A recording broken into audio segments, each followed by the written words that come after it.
देखिए मंत्री जी, जब महाराज ने कुछ शर्तें रखी थी तभी मैं इस छात्रवृत्ति के खिलाफ था। तुम्हारे स्नातक होने तक की पढ़ाई का पूरा खर्च हमारा बड़ौदा राज्य उठाएगा, लेकिन एक शर्त है, तुम्हारी पढ़ाई खत्म होने के पश्चात तुम्हें बड़ौदा आकर बड़ौदा राज्य की सेवा करनी होगी। लेकिन मैं चुप हो गया क्योंकि वो छात्रवृत्ति भीम को मंजूर थी। करने दीजिए बाबा, बड़ी मुश्किल से ये मौका हाथ लगा है, इसके अलावा कोई विकल्प नहीं है हमारे पास।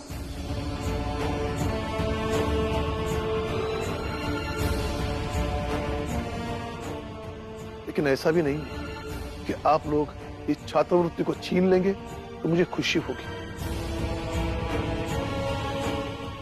मैं आपसे विनती करता हूं, आप इसकी छात्रवृत्ति चलने दीजिए।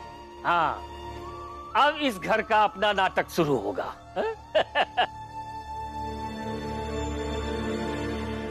देखिए, हमें नाटक से कोई मतलब नहीं है, हमने जो कहना था कह दिया। मंत्री जी,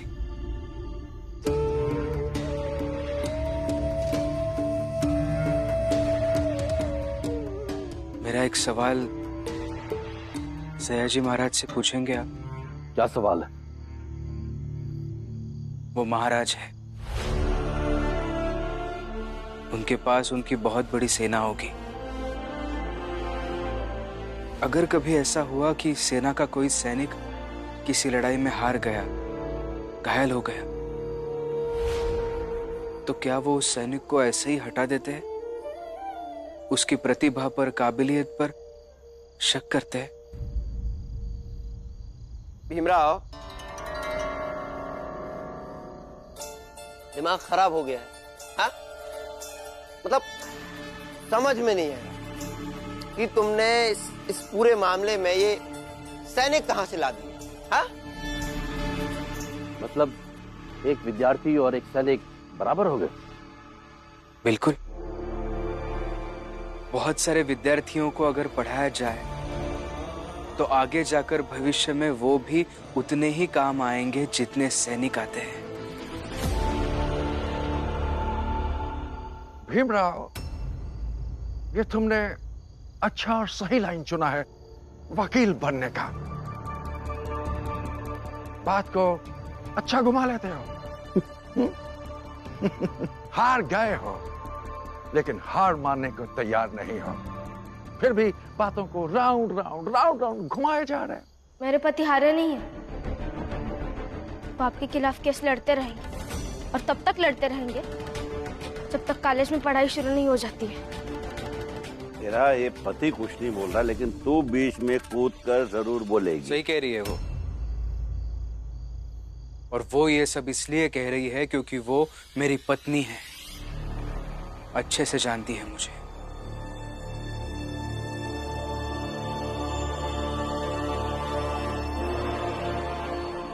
और लड़ाई अभी खत्म नहीं हुई है।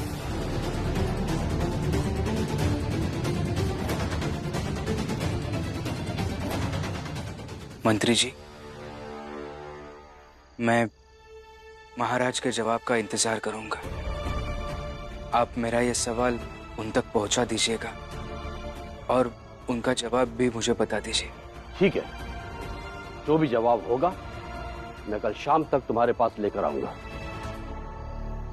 धन्यवाद। चलो।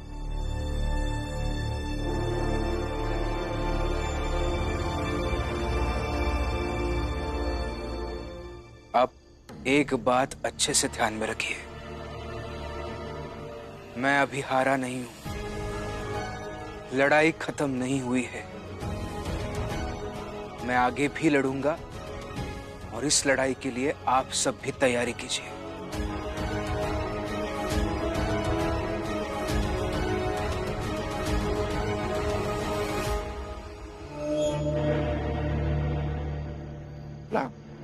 हम तैयार हैं। तैयार हो गया, लेकिन अब तुम तैयारी करो और तुमको हराने के बाद इसी जगह पे हम इससे भी बड़ा फंक्शन मनाएगा। Do you understand?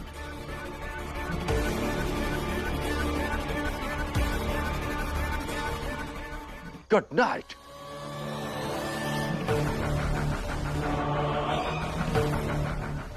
Thank you.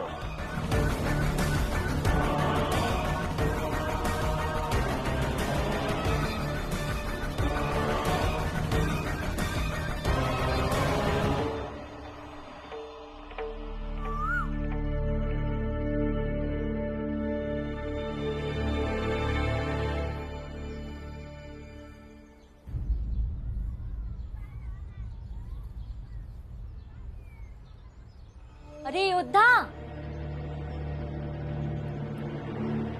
कहाँ? वो कॉलेज तो बंद है ना तुम्हारा? और वो कौन वकील साहब जिनके साथ तुम काम करते थे, उनसे तो तुम सहमत ही नहीं हो। और जिसके साथ सहमत नहीं हो उसके साथ काम कैसे कर सकते हो? फिर कहाँ चल रही सवारी? लीजा भाई,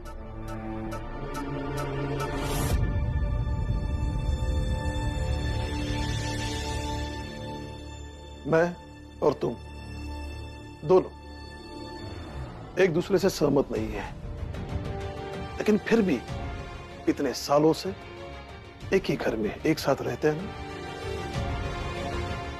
तो भीम भी उसी हिसाब से वकील साहब के यहां काम करेगा।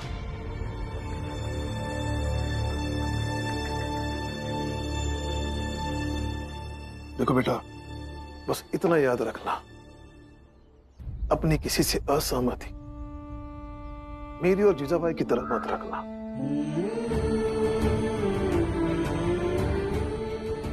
क्योंकि ऐसा करने से जीवन में रुकावट आती है, मुश्किलें बढ़ जाती है, क्लेश पैदा होते हैं। अगर तुम किसी से असहमत हो तो उस असहमति को सकारात्मक ऊर्जा में बदल सको, तो वो असहमति रिश्तों में मजबूती और संतुलन बना देती है। जा बेटा ऑफिस, और गुरु शिष्य की मर्यादा में रहकर जितना असहमत रह सकते हो उतना रहो। जी बाबा।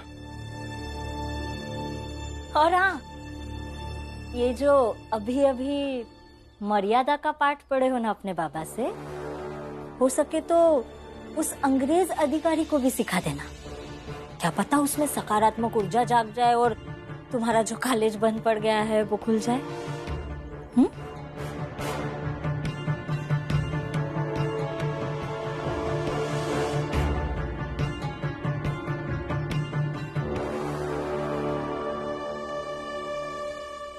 भीम को ताना देकर हो गई तसल्ली? तो चल अब झाड़ू मार ले। हाँ, हो गई तसल्ली। जितने ताने मारती हूँ ना भीम को, उतनी तसल्ली होती है मुझे। और उससे बढ़कर खुशी होती है जब वो हार जाता है। इसलिए उसे ताने मारती रहूंगी और खुश होती रहूंगी। हाँ जीजा, जितनी खुशियां मनानी है मना लो, लेकिन एक बाप का दिल जानता है कि उसका बेटा हारेगा नहीं। मैं मानता हूं कि पहले मैं इस छात्रवृत्ति के खिलाफ था, लेकिन मुझे आशा है आज शाम तक महाराज का कोई ना कोई जवाब आएगा, और वो जवाब भीम के पक्ष में होगा।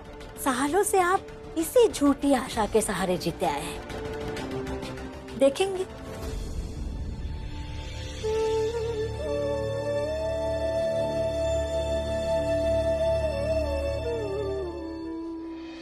देखना रमा, महाराज की तरफ से जो जवाब आएगा वो भीम भाव के पक्ष में ही आएगा और उनकी छात्रवृत्ति नहीं छीनी जाएगी। लेकिन फिर भी मुझे डर लग रहा है, कहीं उनकी छात्रवृत्ति छीन ली गई तो वो बहुत टूट जाएंगे, और मैं फिर से उन्हें टूटते हुए नहीं देखना चाहती।